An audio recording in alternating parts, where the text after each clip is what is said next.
I need to tell you something that happened to me 3 years ago. Something so devastating, so unbelievable, that I am still processing it today. It is about the day I gave birth to my daughter Emma. The day that should have been the happiest moment of my life, but instead became the most painful betrayal I've ever experienced. My name is Jessica, and this is my story. Picture this. You're 9 months pregnant, contractions are getting stronger, and you call your family to tell them you're heading to the hospital. You expect them to drop everything and rush to support you. Instead, you get excuses. Nice. And then you discover something so shocking about where they really were that it changes everything forever. But I'm getting ahead of myself. Let me start from the beginning, because the full story is even more twisted than you can imagine.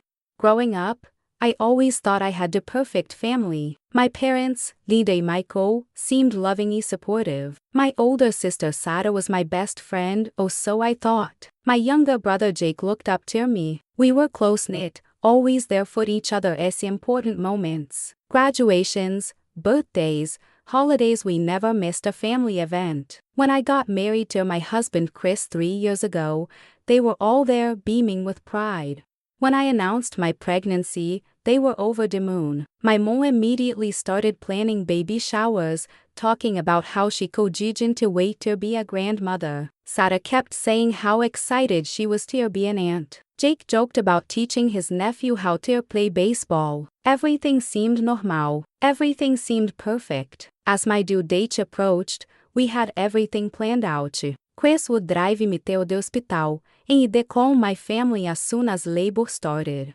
Mo promised she'd be there within an hour. Sarah said she'd cleared her whole weekend just in case. Even Jake, who was usually busy with his college classes, promised he'd drive down immediately. Don't worry, honey, Mo had said just 2 weeks before my due date. We'll all be there for you. This is going to be such a special moment for our family. I felt so loved, so supported. I had no idea what was really coming. The contractions started on a Friday evening around 6 Policial Militar.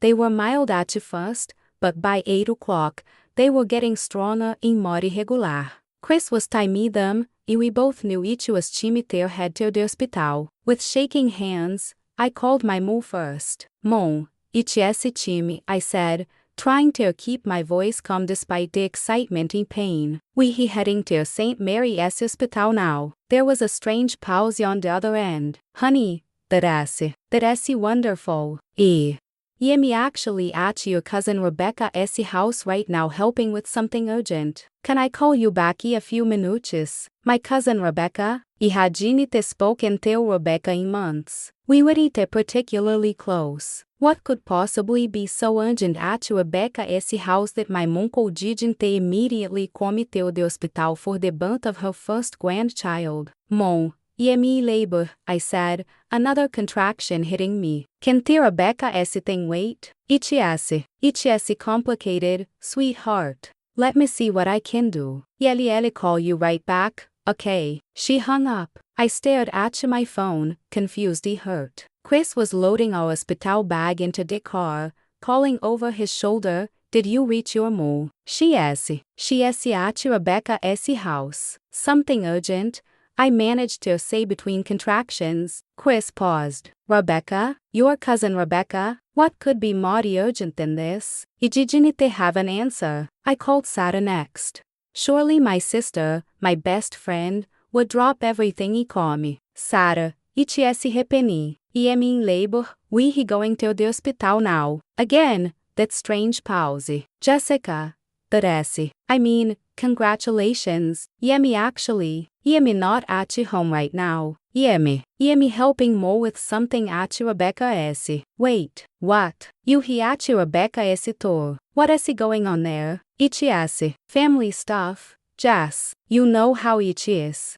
I'll try to get there as soon as I can, okay? Keep me posted. She hung up before I could ask any more questions. Family stuff. What family stuff could possibly be more important than the birth of my first child? And why were both my mom and sister at Rebecca's house dealing with this mysterious urgent situation? Feeling increasingly panicked and confused, I called Jake. My little brother had never let me go before. Surely he would call me. Jake, the baby is coming. He heading to St. Mary's Hospital right now.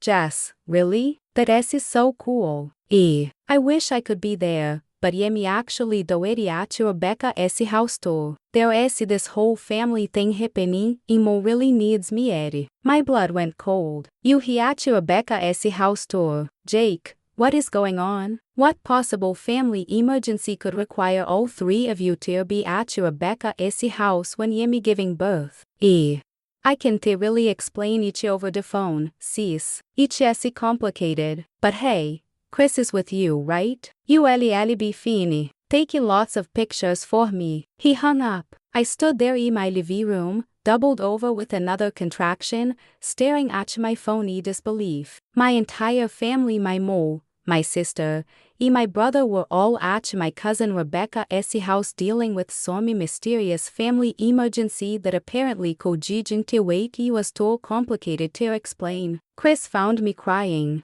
What is wrong? Are you okay? Is it the baby? They not coming, I whispered. None of them are coming. They all at Rebecca's house for some family emergency they want to explain. Chris's face went from confusion to anger. What kind of family emergency could possibly be more important than this? I had no idea. But as another contraction hit, we realized we couldn't wait around for answers. We had to get to the hospital. The drive to St. Mary's Hospital was a blow of pain and tears. Chris kept reassuring me that everything would be okay, that maybe once my family realized how serious the situation was, they would call me. But I had a sinking feeling in my stomach that had nothing to do with labor pains. When I arrived at the hospital around 9:30 policial militar. The nurses were wonderful, getting me checked and settled into a delivery room quickly. Dr. Martinez, my obstetrician, confirmed that I was already 6 centimeters dilated and progressing quickly.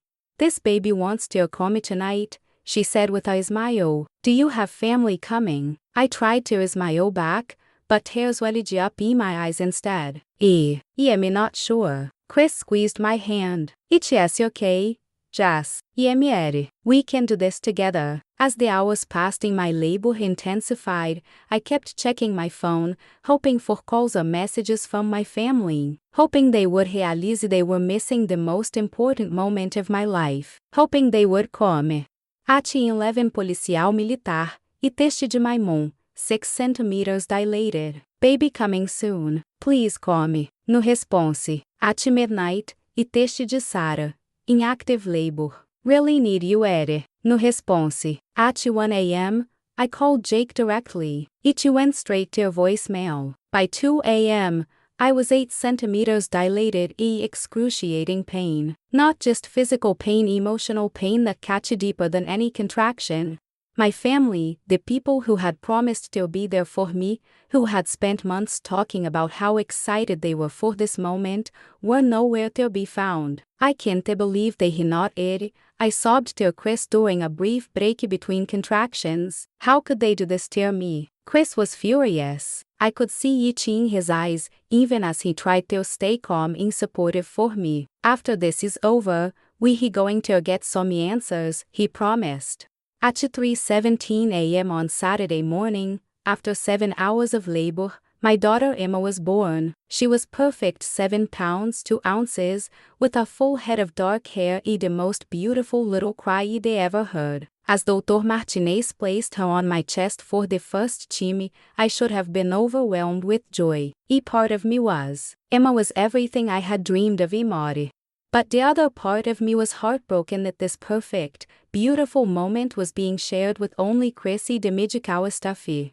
Where was my Mo, who had promised to be the first person to hold her granddaughter after me? Where was Sarah, who had spent months shopping for the perfect best aunt ever outfit? Where was Jake, who had joked about teaching Emma to throw a baseball before she could walk? The nurses were taking pictures, Chris was crying with happiness, Emma was perfect in every way. But all I could think about was how empty the room felt without the people who should have been there.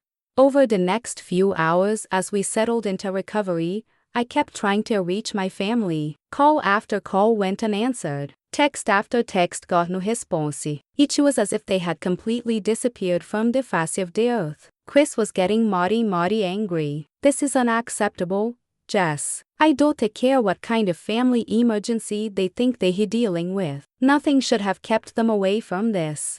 By Saturday afternoon, almost 12 hours after Emma's birth, I was desperate for answers. I started calling other family members, my Aunt Patricia, my Uncle George, my grandparents. Surely someone would know what this mysterious emergency at Rebecca's house was all about. But it is where the story gets truly bizarre. Every single person I called said the same thing. They had no idea what I was talking about. Rebecca wasn't having any kind of emergency. In fact, most of them hadn't spoken to Rebecca in weeks. My Aunt Patricia was particularly confused. Rebecca? Your cousin Rebecca? Honey, she has been out of town all week visiting her boyfriend in Chicago. She is not even in the state right now. I felt the blood drain from my face. What did you say? Rebecca is in Chicago, dear. She left Monday and won't be back until tomorrow. Why? Is everything okay? I hung up without answering, my hands shaking. If Rebecca was in Chicago, then where were my mom, Sarah, and Jake? And why had they all lied to me about being at her house? I immediately called Rebecca directly. She answered on the second ring, and I could hear city traffic in the background. Rebecca, it's Jessica. Quick question at my mom, Sarah, and Jake at your house right now? She laughed. At my house, Jessica, Yemi in Chicago. I've been at all week. Why would you think they here at my house? They told me they couldn't come to the hospital because they were at your house dealing with a family emergency. There was a long pause. Jessica, what hospital? Are you okay? I started crying again. I had the baby, Rebecca. I had him yesterday, and they all said they couldn't come because of some emergency at your house. My God, Jessica, you had the baby? Congratulations. But honey, I have no idea what they're talking about. I am not having any emergency, and I haven't seen any of them in months. So now I knew for certain. My family had lied to me. On the night I gave birth to their granddaughter and niece, they had all coordinated nice to avoid being there. But why? And where were they really? I was about to find out, and the truth was more devastating than I could have ever imagined. Chris, who had been listening to my conversation with Rebecca, was now pacing around the hospital room like a caged animal. That's it, he said. I am going to drive to each of their houses and find out what the hell is going on. No, I said firmly. I need to do this myself. I need to know the truth. So on Sunday morning, less than 2 days after giving birth, against Chris's protests and Dr. Martinez's medical advice, I checked myself out of the hospital. Emma was healthy and ready to go home, and I was determined to get answers. We drove to my childhood home first. My parents' house looked normal from the outside, but when I rang the doorbell, no one answered. Their cars were in the driveway. I used my key to let myself in, calling out as I entered. Mo, Dad, anyone home? The house was empty, but something felt off. There were dishes in the sink, mail piled up on the counter. Each looked like no one had been home in a couple of days. Where could they be? I checked Sarah's apartment next. Same thing, no one home. No car in the parking lot. Finally, I drove to Jake's dorm at the university. His roommate answered the door. Hey, Jessica, congratulations on the baby. Jake told you as to get news. Jake told you? When did you see Jake? Yesterday morning, before he left for the wedding. My heart stopped. What wedding? The wedding he was in. Didn't you know? He was so excited about it. Said it was going to be the event of the year. Wedding. They had all gone to our wedding instead of being there for the birth of my daughter. Do you know whose wedding it was? I asked, my voice barely a whisper. Yeah, it was for some family member, I think. He said the whole family was going. It was. Oh, Rebecca something? Rebecca's wedding. I felt like I was going to pass out. Rebecca's wedding. Yeah, that's it. He said it was going to be this huge, fancy celebration. He was really excited about it. Rebecca, my cousin Rebecca, the same Rebecca who was supposedly in Chicago visiting her boyfriend. The same Rebecca my family claimed was having some urgent emergency. I drove home days, my mind racing. When I got there, I immediately called Rebecca again. Rebecca, I need you to tell me the truth. Are you getting married? There was a pause. Jessica, how did you find out? Just answer me. Are you getting married? Yes, she whispered. Yesterday. I got married yesterday. The room started spinning. Yesterday? You got married yesterday you didn't invite me. Jessica, I can explain. Were my parents there? Was Sarah there? Was Jake there? Another pause. Yes, they were all there. I hung up the phone and screamed. I screamed until my throat was raw, until Chris came running from the nursery where he'd been putting Emma down for a nap. My entire family had chosen to attend my cousin's wedding instead of being there for the birth of my daughter. Not only had they chosen the wedding over me, but they had all lied about it. They had made up an elaborate story about Rebecca having some kind of emergency, when in reality, Rebecca was getting married and they were all celebrating with her. While I was alone in a hospital room, going through the most intense physical and emotional experience of my life, my family was busy at a wedding reception. While I was crying for my mother, she was probably crying tears of joy as Rebecca walked down the aisle. While I was begging for my sister's support, she was probably giving a maid of honor speech. The betrayal was complete and devastating, but the story doesn't end there. No, it gets so much worse. Over the next few days, as I tried to process what had happened, more details started to emerge. Each new piece of information made the betrayal cut deeper. First, I found out that this wasn't a last-minute wedding. Rebecca had been planning this for months. The invitations had been sent out 3 months ago, right around the time I had announced my due date to the family. 3 months. My family had known for 3 months that Rebecca's wedding would be on the same weekend as my due date, and they had never mentioned it to me. They had never asked Rebecca to consider changing the date.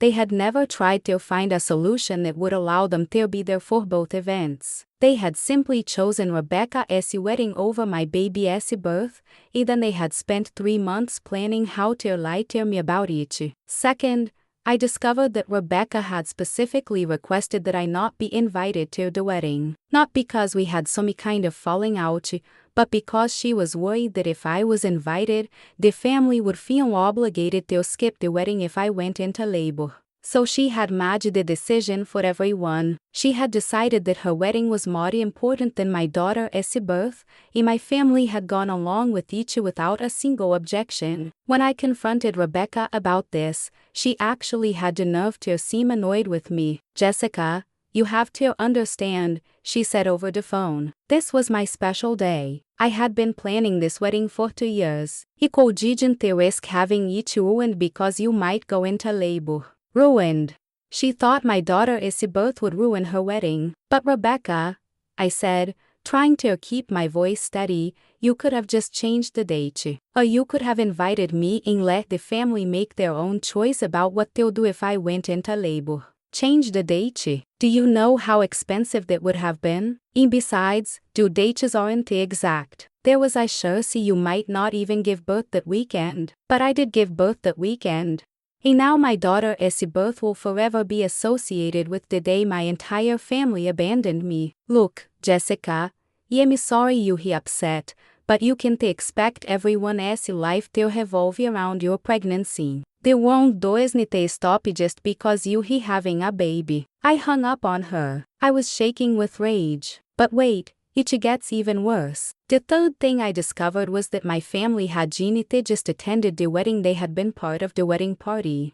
Mo was the mother of the bride's substitute since Rebecca's own mother had passed away years ago. Sarah was the maid of honor. Jake was a me. They were just guests who made a difficult choice between two events. They were integral parts of Rebecca's wedding, with specific roles and responsibilities. This meant that their decision to prioritize the wedding over my daughter's birth had been made months in advance. This wasn't a spur-of-the-moment choice or a difficult last-minute decision. This was a calculated, premeditated betrayal. For months, while I was excitedly talking about the baby, while I was making plans for them to be there for the birth, while I was counting down the days until I could share the most important moment of my life with them, they were secretly planning to abandon me. Every Chimimon talked about how excited she was to be a grandmother. She knew she wouldn't be there for the birth. Every Chimisara mentioned clearing her weekend. She knew she would be busy being Rebecca's maid of honor. Every Chimmy Jake joked about teaching his niece to play baseball. He knew he would be wearing a tuxedo at a wedding instead of holding her for the first Chimmy. The lies were just about where they were that night. The lies went back months.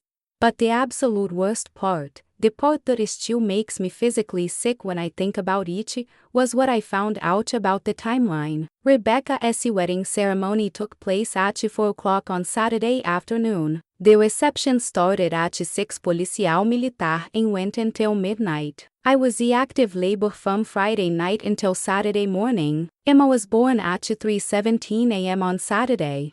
This means that while I was giving birth to their granddaughter and niece, my family was sleeping peacefully in hotel rooms, getting ready to celebrate Rebecca's big day. They woke up on Saturday morning, knowing that I had just given birth alone, and instead of rushing to the hospital to meet Emma, they went to her appointments and dress fittings. The wedding reception was in full swing while I was sitting in a hospital room, holding my newborn daughter, wondering why my family had abandoned me. When I discovered this timeline, I called my mother immediately. Mom, did you know I had given birth when you were at Rebecca's wedding? There was a long pause. Jessica, did you know? When you were walking down the aisle as Rebecca's escort, did you know that your granddaughter had been born 3 hours earlier? Sweetheart, we had commitments. I screamed into the phone. I am your daughter. Emma is your granddaughter. How could you dance at your wedding reception knowing that we were alone in hospital? You have to understand, the wedding had been planned for so long, and I had been your daughter for 28 years. Emma had been your expected granddaughter for 9 months. I hung up on her too. But it is where my revenge story really begins. 4 weeks after Emma's birth, I was devastated. I cried constantly. I couldn't sleep. I couldn't eat. The betrayal had cut so deep that I didn't know how I would ever recover from it. Chris was incredible, taking care of both Emma and me while I struggled to process what had happened. He kept encouraging me to cut contact with my family entirely, but I wasn't ready for that yet. They were still my family, despite what they had done. About a month after Emma was born, my family started reaching out, trying to act like nothing had happened. Mo called to ask about visiting her granddaughter. Sarah sent texts asking for pictures. Jake left voicemails saying he missed me. None of them had ever apologized. None of them had ever acknowledged what they had done. They seemed to expect that enough time had passed for me to just get over it and move on. I realized then that they didn't even understand how devastating their betrayal had been. They didn't grasp the magnitude of what they had done to me. They thought it was just a scheduling conflict that I was overreacting to. That is when I decided they needed to understand exactly what they had chosen over me. I started planning. First, I did some research. I found out everything I could about Rebecca's wedding, the venue, the cost, the guest list, the details. It turns out it was indeed an expensive, elaborate affair at a high-end entreclube, the kind of wedding that gets featured in magazines. I also did some digging into Rebecca's marriage. That's where things got interesting. Remember how Rebecca told me she couldn't change her wedding date because it would be too expensive? Well, it turns out there was another reason she was in such a hurry to get married on that specific date. Rebecca was pregnant. Not just pregnant, but already for months along at the time of her wedding, she was rushing to get married before she started showing significantly. ARS the kicker, the baby wasn't her new husband S. I discovered this by accident when I ran into Rebecca S.'s boyfriend, Tyler, at a coffee shop about 6 weeks after Emma was born. Tyler was drunk and bitter. He started ranting about how Rebecca had cheated on him, gotten pregnant, and then immediately started dating someone else to cover it up. She is probably telling everyone the baby is premature when each is born, Tyler slurred. But I know the truth. That baby is mine. And she knows it. I sat there listening to Tyler as he rant, and suddenly everything clicked into place. Rebecca had just chosen her wedding date arbitrarily. She had chosen it because she needed to get married quickly, before her pregnancy became obvious, so she could pass off her affair baby as her new husband as a child. My family had abandoned me and my daughter for a shotgun wedding based on nice deception. But it got even better. Tyler kept talking. He revealed something even more shocking. You know what Essie really messed up, he said. She didn't even invite half the family to the wedding because she was afraid someone would figure out the timeline and realize she was already pregnant. But she made sure to invite the people she thought would bring the best gifts. The people she thought would bring the best gifts. My family hadn't been chosen for their roles in the wedding because Rebecca loved them or wanted them there.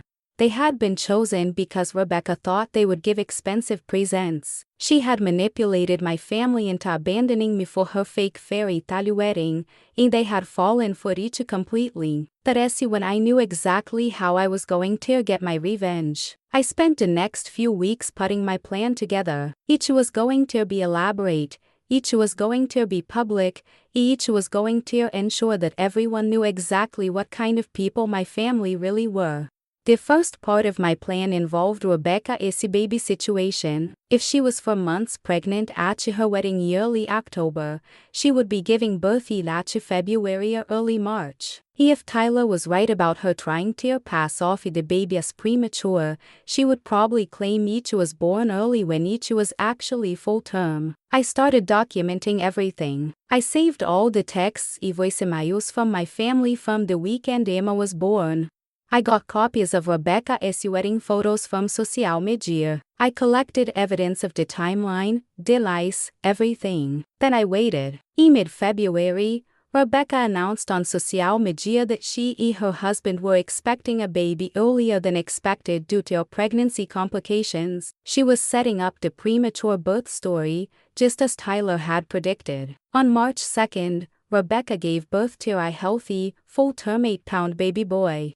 She immediately started posting about her miraculous preemie who was so strong despite being born early. But anyone who could do basic math could see that an 8-pound baby born in early March could not have been conceived after a wedding in early October. That is when I struck. I created a detailed timeline post on Facebook, complete with screenshots, photos, and evidence. The post was titled The Real Story Behind My Daughter's Birthday.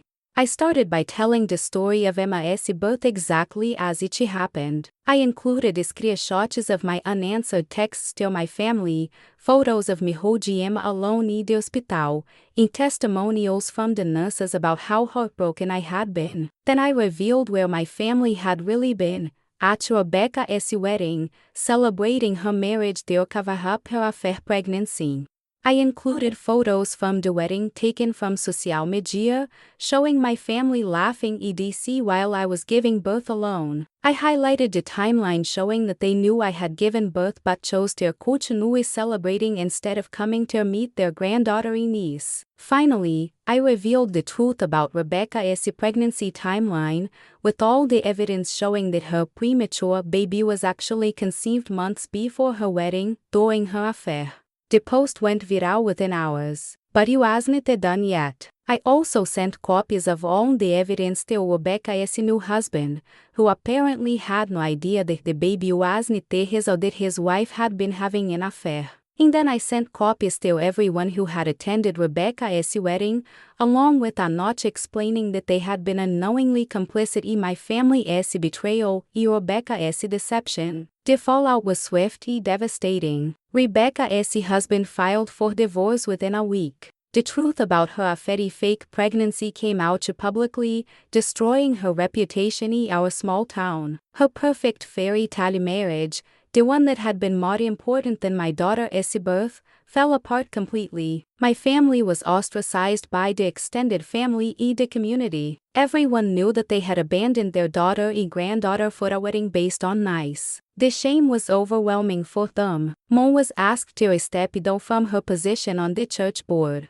Sarah lost several friendships when people realized what kind of person she really was. Jake was kicked out of his fraternity when the story spread to his university. But the most satisfying part of my revenge wasn't the public humiliation or the consequences they faced. It was watching them finally understand what they had done to me. About 2 weeks after my post went viral, Mo showed up at my house in tears. Jessica, I had no idea. You didn't realize how much we hurt you.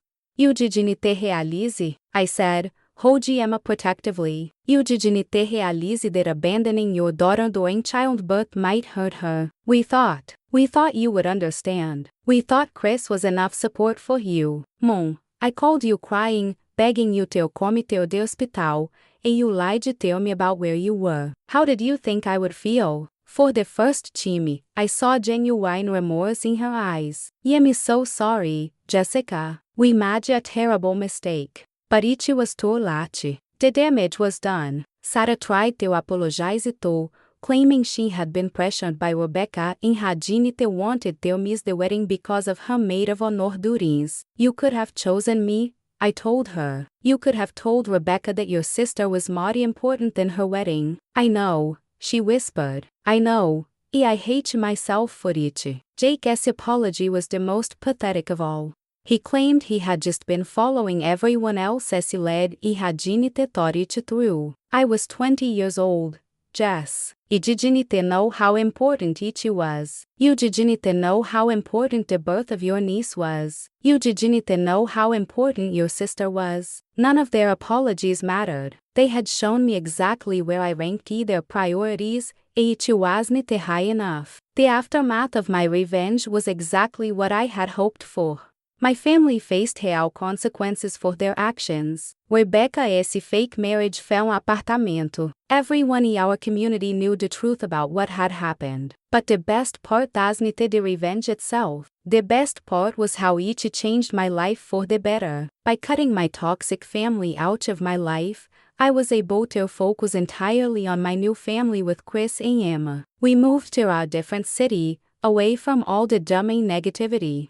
I found a new job, made new friends, and built a life based on honesty and mutual respect. Emma is now 3 years old, and she has never known the toxic influence of my biological family. She is surrounded by love and support from Chris's family, from our chosen family of close friends, and from the two parents who would never, ever abandon her for someone else's party. Sometimes people ask me if I regret destroying my family relationships over just missing Emma's birth. They act like I should have just forgiven and moved on, but it wasn't just missing the birth. It was the calculated betrayal, the months of lies, the complete disregard for my feelings and my daughter's importance. It was the fact that they chose someone else's fake fairy tale over their own flesh and blood. And it was the fact that they never even apologized until they faced public consequences for their actions. I do regret my revenge at all. In fact, it was one of the best things I ever did. My family taught me that blood doesn't make you family love, loyalty, and respect do. They showed me that some people will always choose what is easier, fun, or socially advantageous over what is right. But they also taught me that I deserve better, that Emma deserves better, that we don't have to accept toxic behavior just because it comes from relatives. Today, Emma and I have a beautiful life filled with people who actually care about us. People who would drop everything to be there for us during important moments. People who would never lie to us or betray us for a party. My biological family lost the privilege of being part of Emma's life, and honestly, that is their loss. She is an amazing little girl who deserves to be surrounded by people who value and cherish her. As for Rebecca, her divorce was finalized last year. She is now a single mother struggling to rebuild her reputation in her life. Her perfect wedding, the one that was so important that my family had to miss Emma's birth to attend, turned out to be completely meaningless. The irony isn't lost on me. Rebecca was so desperate to have her fairy tale wedding that she was willing to manipulate my family into abandoning me. But fairy tales aren't real, and lies always catch up with you eventually. My family sacrificed their relationship with me and Emma for one night of dancing in celebration at a wedding that was based on deception from the very beginning. Was it worth it? Well, you did have to ask them. But somehow, I doubt they'd say yes. The truth is, my revenge wasn't just about making them pay for what they did to me. It was about showing Emma, even though she was too young to understand at the time, that she deserves better than people who would abandon her.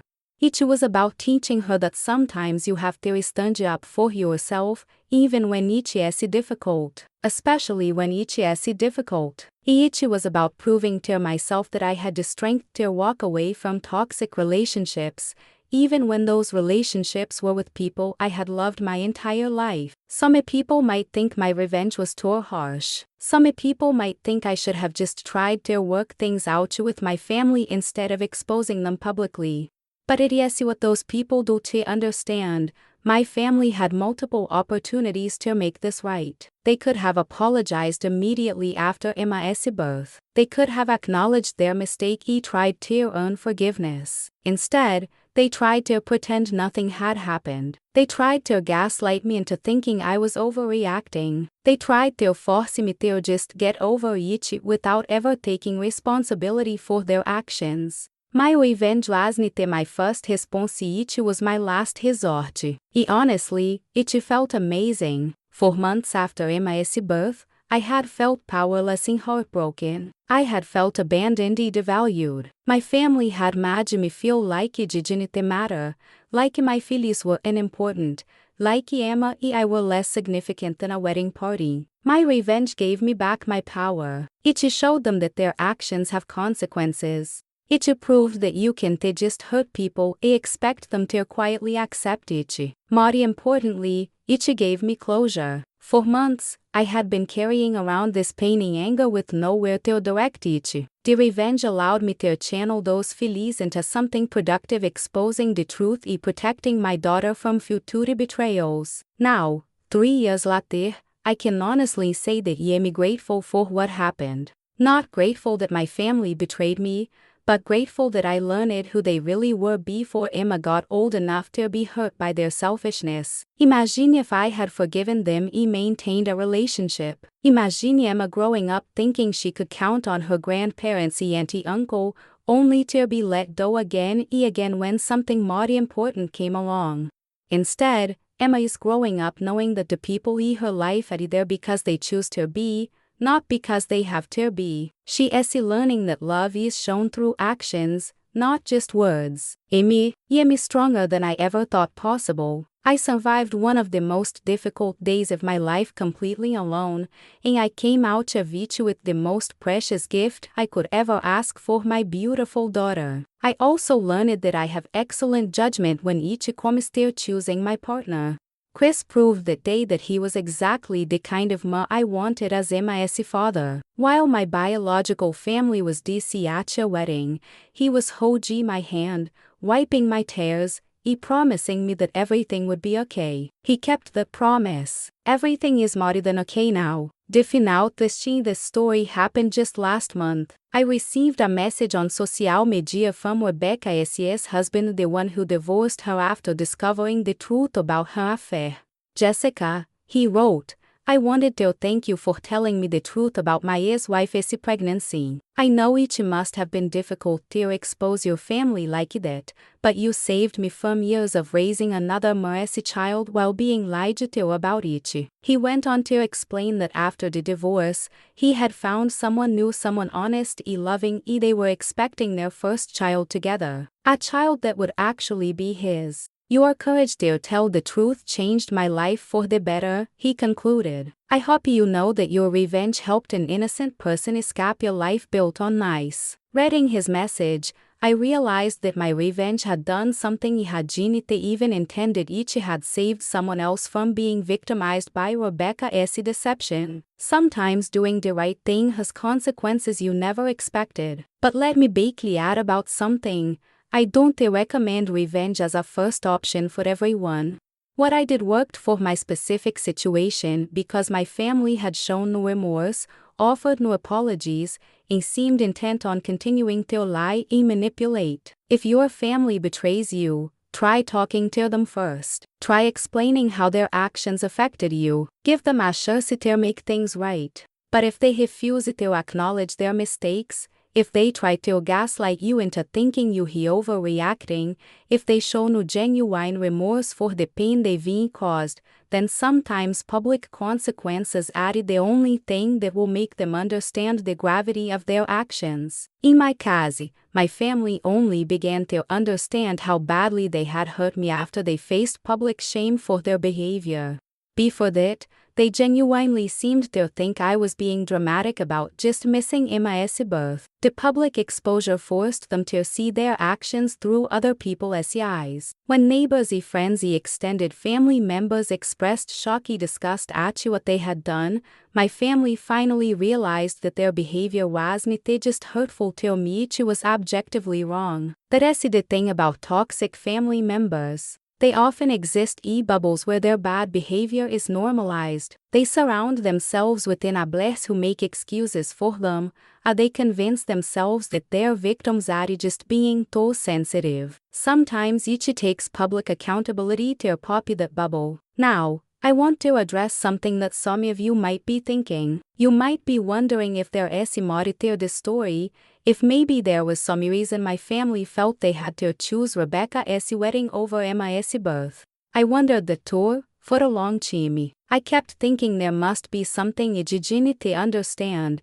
some piece of the puzzle that would make their behavior make sense. So I did some digging, and I found out the truth. The truth is that Rebecca had offered to pay for my family's hotel rooms and outfits for the wedding. She had essentially bribed them to be part of her wedding party by covering all their expenses for what she promised would be the social event of the year. My mom, who had been struggling financially since my dad's business had some setbacks, was excited about the free weekend getaway. Sarah, who was between jobs at the time, was thrilled about the free dressing, hair and makeup. Jake, who was a broke college student, was happy about the free tuxedo rental in open bar. They had been bought. Rebecca had literally paid my family to abandon me, and they had taken the deal. When I confronted my mom about this, she broke down completely. We needed the money, Jessica. Things had been so hard financially, and Rebecca was offering to pay for everything. It seemed like such a nice gesture. So you sold me out for a free hotel room. It wasn't like that. We thought you would be fine without us for one night. We thought Chris would be enough support. You thought wrong. The financial incentive explained a lot, but it also made their betrayal feel even worse. They had just chosen a wedding over my daughter's birth. They had chosen money over their own flesh and blood. But it is what really sealed the deal for me in terms of not regretting my revenge, even after everything came out, even after the public humiliation and the consequences. My family still tried to make excuses. Mo claimed she had been manipulated by Rebecca. Sarah said she had been peer pressured into going along with it. Jake insisted he was too young to understand the significance of what they were doing. None of them took full responsibility for their choices. None of them acknowledged that they were adults who made a conscious decision to prioritize money and social status over their daughter. sister, e granddaughter. Parece when I knew for certain that cutting them out of my life had been the right decision. People who can't take responsibility for their actions will repeat those actions. People who make excuses instead of apologies will continue to hurt you. E didn't want Emma growing up around people like that. Fast forward to today, I can honestly say that my life is better without my biological family. Emma is thriving, surrounded by people who genuinely love and support her. Chrissy I have built a strong marriage based on trust and mutual respect. We've created the kind of family we both wished we had growing up. And the best part, Emma will never have to wonder if the people in her life really care about her, because everyone in her life has proven through their actions that she matters to them. She'll never have to experience the devastating betrayal of being abandoned by people who claim to love her, because we've removed those people from our lives before they could hurt her. Parece the real victory, not the revenge itself, but the protection it provided for my daughter. Some of you might be thinking that Yemi depriving Emma of relationships with her grandparents, aunt, and uncle, that Yemi being selfish by keeping her away from her extended family. But it is what we've learned, toxic family members don't become less toxic just because a new generation comes along. If anything, they often get worse, because they see grandchildren and nieces and nephews as do-overs, chances to manipulate and control a new set of victims. My parents had 28 years to show me how much I meant to them, and they failed the test spectacularly when I needed them most. Emma not giving them the chance to do the same thing to Emma. Instead, Emma has honorary grandparents and quasi parents, who drove 6 hours to be at the hospital within hours of her birth. She has honorary aunts and uncles and our close friends, who send birthday cards and Christmas presents and actually show up for important events. She has a family made up of people who choose to love her every single day, not people who are obligated to love her by blood but fail to follow through with actions. Parece the family I want her to know. Parece the family she deserves. The final lesson I learned from this whole experience is that forgiveness doesn't require reconciliation. I have forgiven my family for what they did, not for their sake, but for my own peace of mind. Carrying around anger and resentment would only hurt me in the long run. So if I let go of the anger, processed the hurt, I moved on with my life. But forgiveness doesn't mean I have to welcome them back into my life. Forgiveness doesn't mean I have to expose Emma to their toxic behavior. Forgiveness doesn't mean I have to pretend that what they did was okay. I give them another chance to hurt us.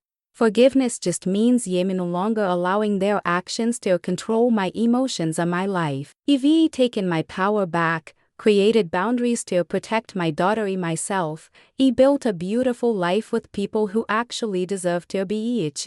If that makes me the bad guy in some people's eyes, I can live with it. Because at the end of the day, I know that I stood up for myself and my daughter. I know that I refused to accept toxic behavior just because each came from family members. I know that I created consequences for people who hurt me, lied to me. Most importantly, I know that Emma is growing up in a home where she is valued, cherished, and protected. Where the people who claim to love her actually show it through their actions. Where she'll never have to wonder if she is important enough to be prioritized when it matters. That is worth every uncomfortable conversation, every broken relationship, every moment of public drama that my revenge created. My daughter deserves better than people who would abandon her for a party, and I'm mad sure she got it. 3 years later, I am proud of the choice I made. I am proud of the boundaries I set. I am proud of the life I built for me and myself. I am proud that when my family showed me who they really were, I believed them and acted accordingly. Sometimes the best revenge isn't getting even. Sometimes the best revenge is simply refusing to accept unacceptable behavior and building a better life without the people who hurt you. But in my case, a little public accountability didn't hurt either. If you're dealing with family betrayal, it is my advice, don't minimize your pain to make other people comfortable. Don't they accept excuses that don't they acknowledge the real impact of their actions? Don't they sacrifice your peace, your children as your well-being to maintain toxic relationships? If someone shows you that their love is conditional, that their support comes with strings attached, that their loyalty can be bought, believe them, then make your decisions accordingly. I did. It was the best decision I ever made. Emma is 3 years old now. She has never spent a single day wondering if she is loved or valued or important. She has never been let go by people who claim to care about her. She has never been abandoned when she needed someone most. She doesn't know the story of her birth yet. She is too young to understand, but someday, when she is old enough, I'll tell her the truth. I'll tell her about the family members who chose a party over her rival in the world. Then I'll tell her about the family we built instead. The family that chose us every single day. The family that showed up, that kept promises, that put her first. I'll tell her that sometimes the family you he born into isn't the family you he meant to have. I'll tell her that she has the power to choose who gets to be part of her life, based on how they treat her and how they make her feel. That is the real lesson I learned from all of this. That is the gift I want to give my daughter. The knowledge that she deserves to be surrounded by love that shows up, not just love that talks a good game. And the strength to walk away from anyone who doesn't meet their standard, even if they happen to share her DNA. Because family isn't about blood. Family is about love, loyalty, and actually being there when each matters most. My biological family failed that test. But the family Emma I have now, they pass each every single day. That is how I know my revenge was worth each. Not because each hurt the people who hurt me, but because each protected the person who matters most, my daughter.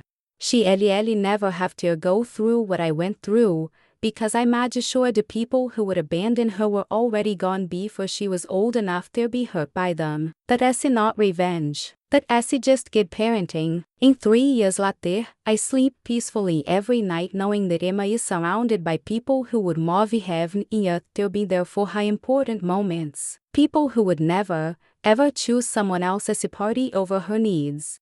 People who understand that when you love someone, you show up. My biological family taught me what I didn't want in my life, but they also taught me exactly what I did want. People who keep their promises, who value me enough to prioritize me, who understand that love is a verb, not just a noun. Emma has those people now. We both do. We'll never have to worry about being abandoned again. If you enjoyed this revenge story, smash that like button. Drop a comment below telling me what you would have done in this situation, subscribe to the channel for more incredible stories, and don't forget to hit that notification bell so you never miss when you upload new content.